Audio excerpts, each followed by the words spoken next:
Welcome to another Chat and Chew YouTube video. We're glad that you can join us today, and we have some special guests. We have the granddaughter and the daughter of Chat and Chew More Plants centenarian, Dr. Howard Lucas. And you know Dr. Howard Lucas because you've seen him on the video that he did for us on macular degeneration.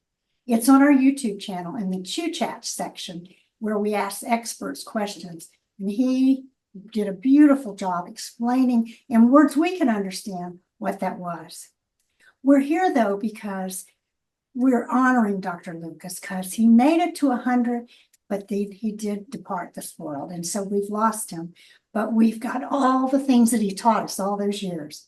And we have these two wonderful people here. So let's find out who's joined us today. Why don't you introduce yourself? Start with Jenna. Well, thank you so much, Kathy. I am so honored to be here to talk about my grandpa. He was incredible. We all know him and love him. I am the youngest child of my mom, Louise, and like Kathy said, my name is Jenna, and I get to spend a lot of time with my grandpa.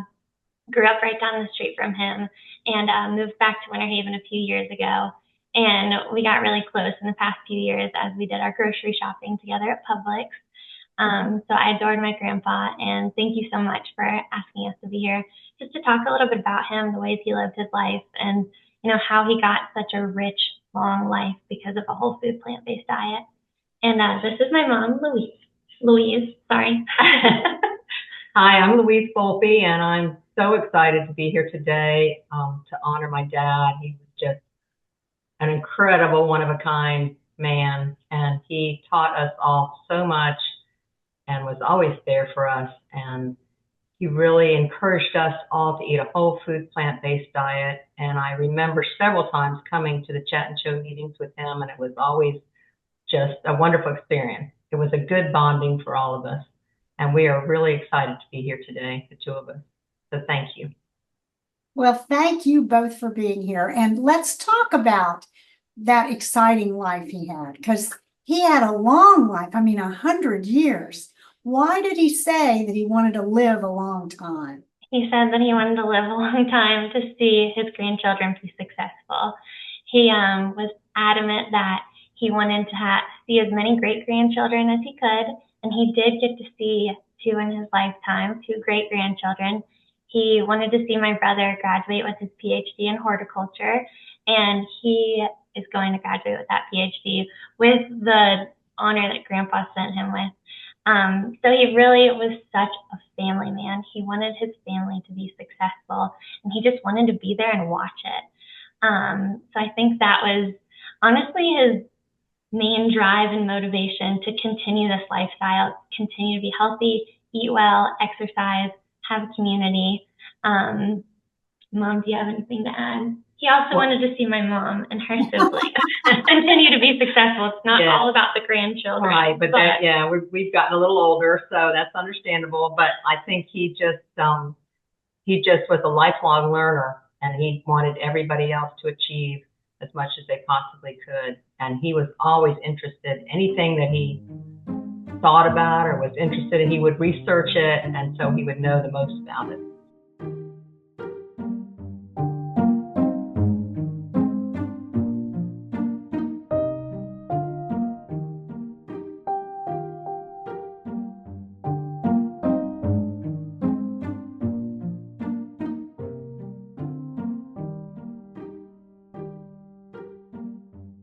We have found populations that are not dying of diabetes, heart disease, cancer, and dementia anywhere near the rates we are. And the majority of the reason they're living so much longer is they're eating a whole food, plant-based diet, as I outlined in this Blue Zones American Kitchen. A meta-analysis, again, my work isn't causative. I can't say do this and for sure that will happen, but I can say these populations have eaten this way and they've lived a long time. So that's when I make the statement that this book can add 10 years. We know this dietary pattern has occasioned people living in extra decades in 5 different continents. So we're pretty sure it'll work for you.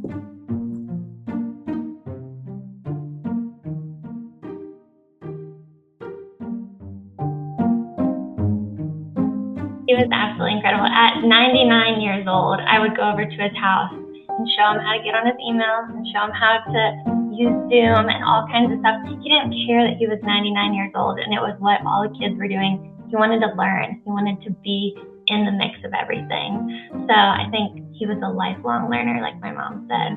And he wanted to share that with everybody that would listen. Sure. He went hand in hand, didn't he? He found ways to share the information even more. The internet was Oh, right. find more That's information. for sure. He had a tactic of taking any conversation. It could be about anything, and he would switch it into an educational conversation to teach people about why the whole food plant-based diet was the way to go. You could be talking about, I'm not even kidding, the construction on Cypress Gardens Boulevard, and somehow it would get back to, well, you should really live your life in a whole food plant-based diet, because like he wanted people to know, he wanted people to be healthy and be able to live a long, healthy life like he did. So he didn't care who it was. He wanted them to know. I think that's incredible. That's great. Well, Louise, this study, when did he start? Do you remember back when he started this study? Well, you know, I don't know the exact year, but he saw a program on PBS, WEDU, and I think it was probably Dr. Furman, if it was on PBS. Dr. Furman. And then after he saw that, then he got the book by Colin Campbell, The China Study. And that became his, well, I guess I can say it became his Bible. That's what he read all the time. He probably read it from front to back numerous times. And he was a researcher, so he understood it better than we did. But that's when he really got started with the China Study. I want to say it was about 20 years ago, probably. That's about 20 years ago. So that would make him 80 about when he started. Yes. Yes. And before then, he was an adamant protein and meat eater. Really? Yes, he did. Kind of. Kind of. I mean, he ate a lot of vegetables, but he did eat meat. He did, So- yeah. But that study, the China Study, and Dr. Campbell, he flipped like a switch. And I mean, here and there, on holidays. On holidays. He'd Yeah. Yeah. But I would say it was 20 years ago. Yeah. I mean, Yeah. we were like 8 years old. But I do remember the first conversation I had with Grandpa when he was telling me I needed to change my diet. We were on a 7-hour car trip, just me and Grandpa. I'm stuck in the car. We got nothing else to talk about except for the whole food plant-based diet. So I was like 16 years old driving us home from St. George Island for Thanksgiving. Well, you know, I discovered the interview, and I'll put it in the show notes or the show more section, that he did an interview in 2021 when the new office opened again, the optometrist next door, and Katie from the chamber interviewed him. And I thought this quote was excellent. She said, what he's told her, he said, he is a true scientist. Yeah. And your dad was a scientist too, because he not only studied the human body, but didn't he get a degree in something else in college? Was it a chemistry? He got a degree in chemistry from University of Florida. That's how he started. And he's always been a scientist, even when he would cook. Like if he would bake biscuits or something like that long ago, he knew exactly what to add and what to counteract that. And he was always a scientist. He never wrote down any recipes. He just knew how to put it together.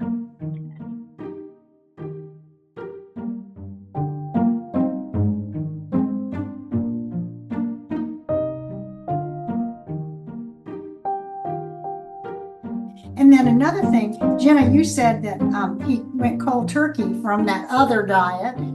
And when Katie asked him, well, what if people want to make a change? How should they go? Should they just quit cold turkey? And he said, yes, quit cold turkey, but skip the turkey. Yeah, that's what he always said.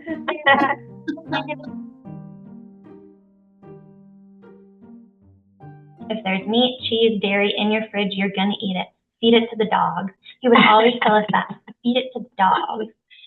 You mentioned that your grandfather loved to tell whoever about the importance of eating whole food plant-based.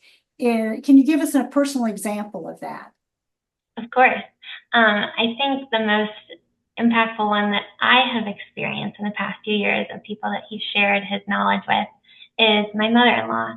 She has Parkinson's disease and has had it for 10 or so years, and has gone to every single doctor, seeked out any information, any solution, any help she could.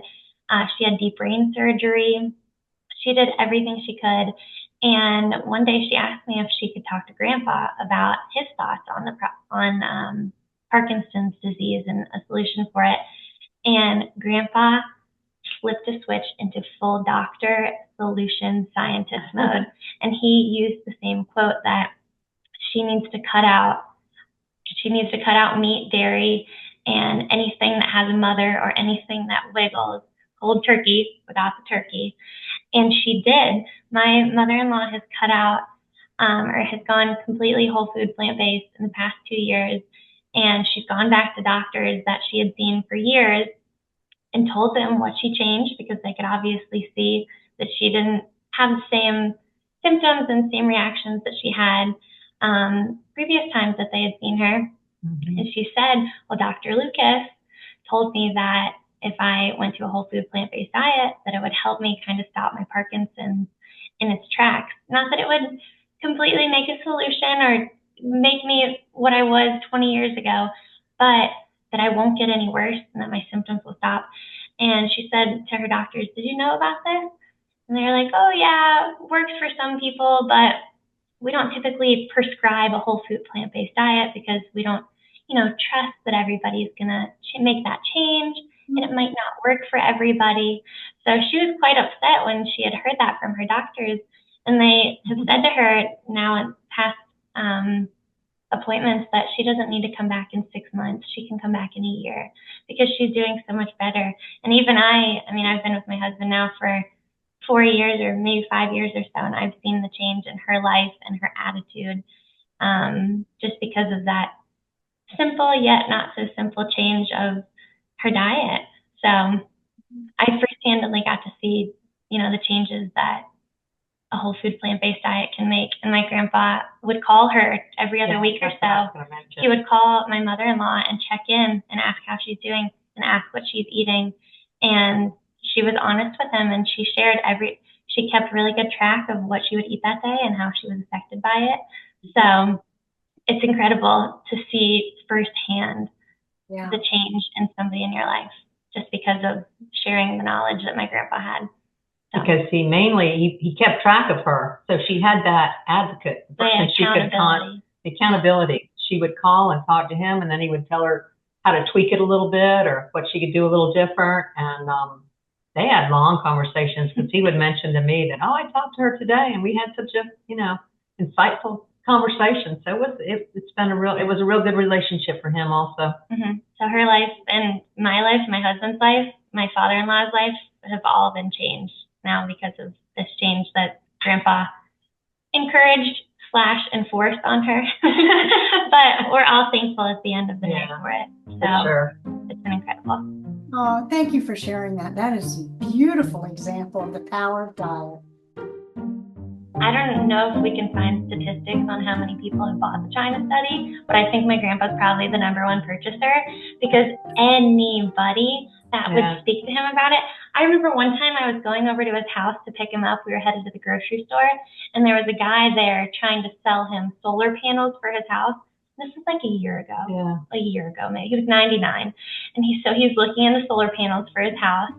And somehow the conversation got onto the whole food plant-based diet. My grandpa, he's shuffling out. He walked quite slower with his cane. And I was like, what do you need, Grandpa? Because I was just sitting in the kitchen waiting for him to go to the grocery store. He's like, I think I have an extra copy of the China study over there. He was giving it to this high schooler who drove from Tampa to try and sell him solar panels. He always put his name and number. He put his card in the book so they could call him.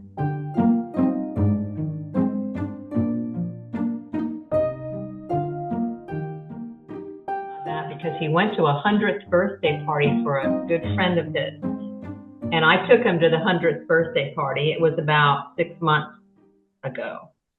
And he took her that book, and he was so wanting to take it to her. So he took that book to Marnie, and it had the name, and he presented it to her for her 100th birthday.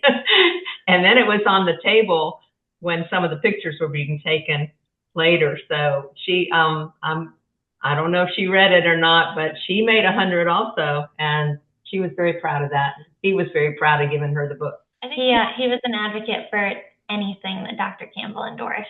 Right. He said if he endorses it, then it's real science. This is real stuff.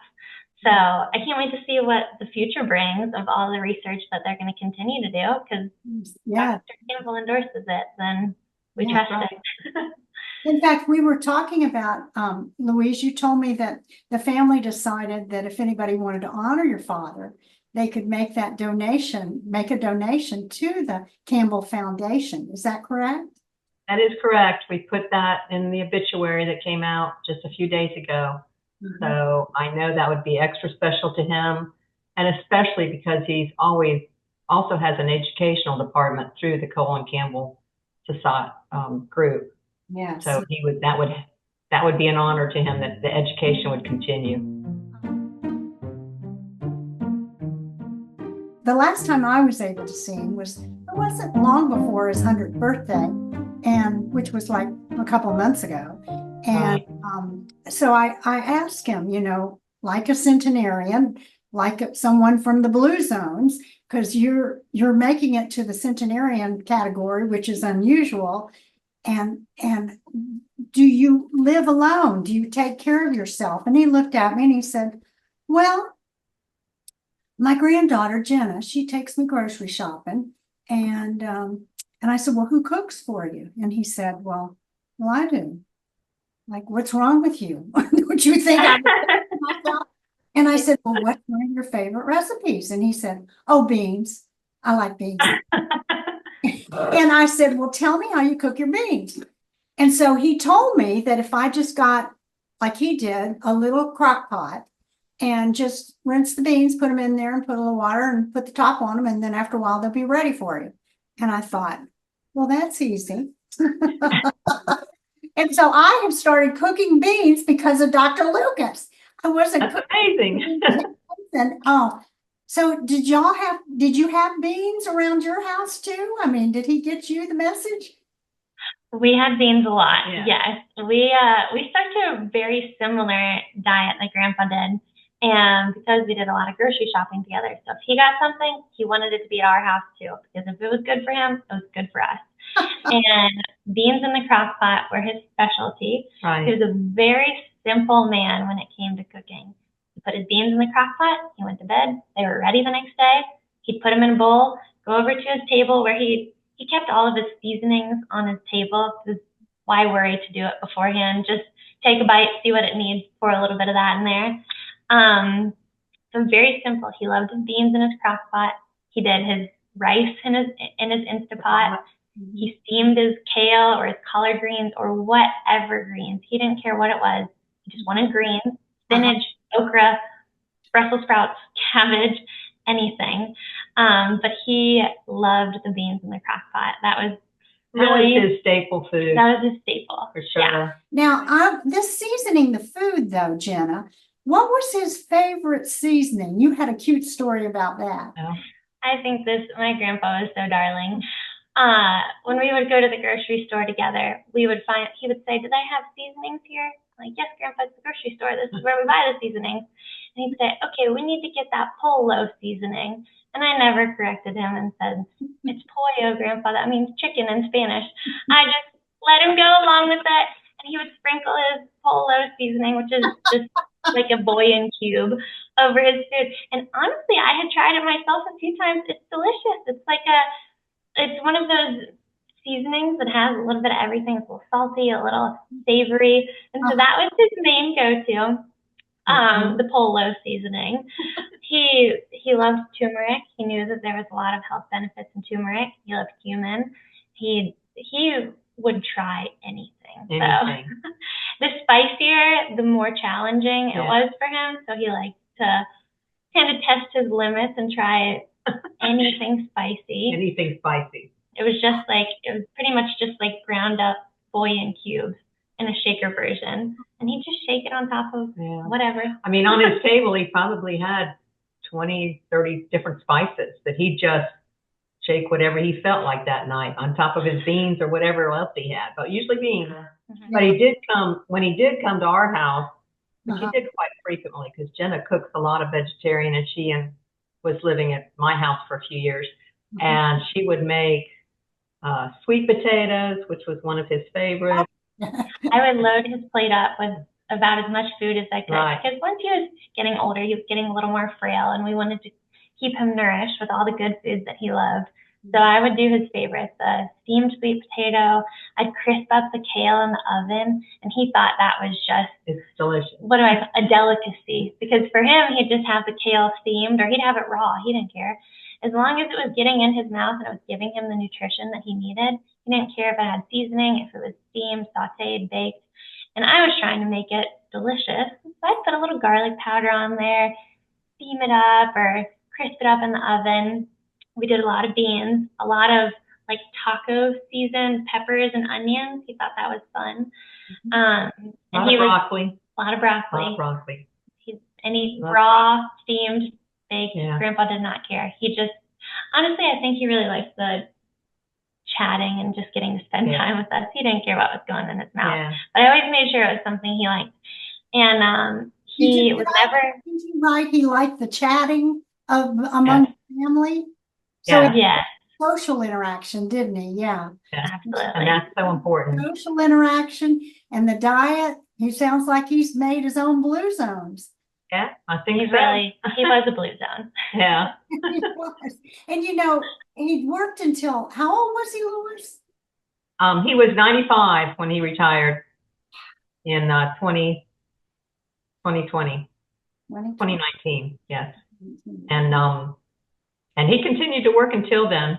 And he would have many patients come in to get glasses, but they would come in to get glasses or be examined or have a problem.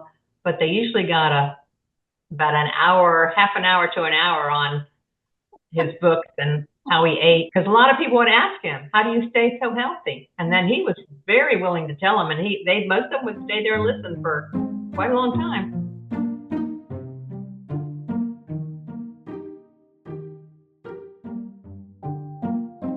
As Dan Buettner says, make your own blue zones. It sounds like you did, because as we said, he had the beans, he had the diet, he had constant moderate activity, he had social engagement.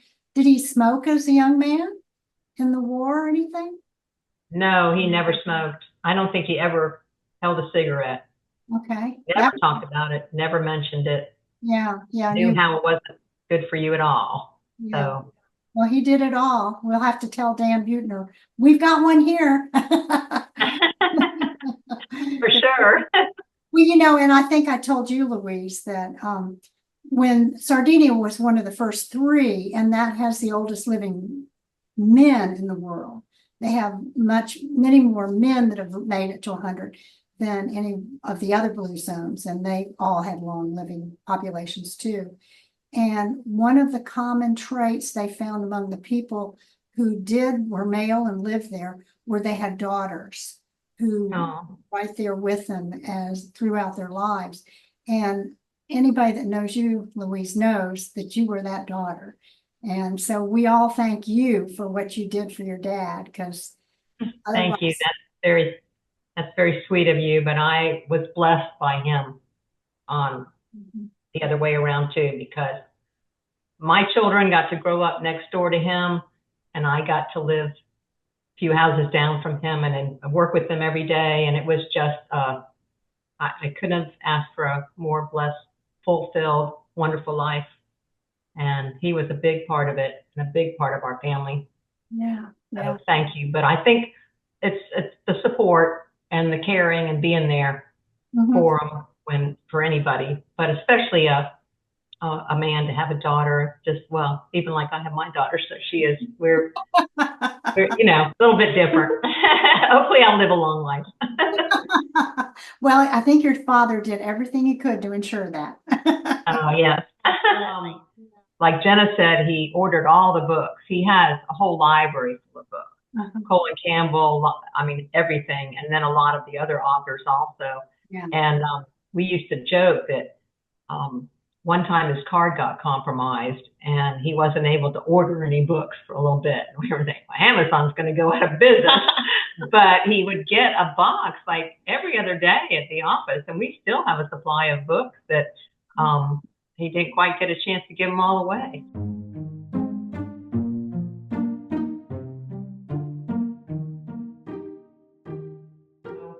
I think it would be a good idea if maybe we had some of them there, since we have some extras, and then people could read them or take them with them and pass on his legacy on continued in the community. Mhm. So that would be really exciting. Yeah, I like that because he was all about education. So you can't miss this opportunity to help him educate. That's true. That's true. Exactly. He loved education. He would have loved nothing more. Everybody to just, like we said, he was a lifelong learner, and that was so special to him. So he would be honored to have that pass through. And at his memorial service, that would be the best place ever. That sounds. So hope right. that we can see people there. It'd be wonderful. So we'll have the information about the memorial service in the show more.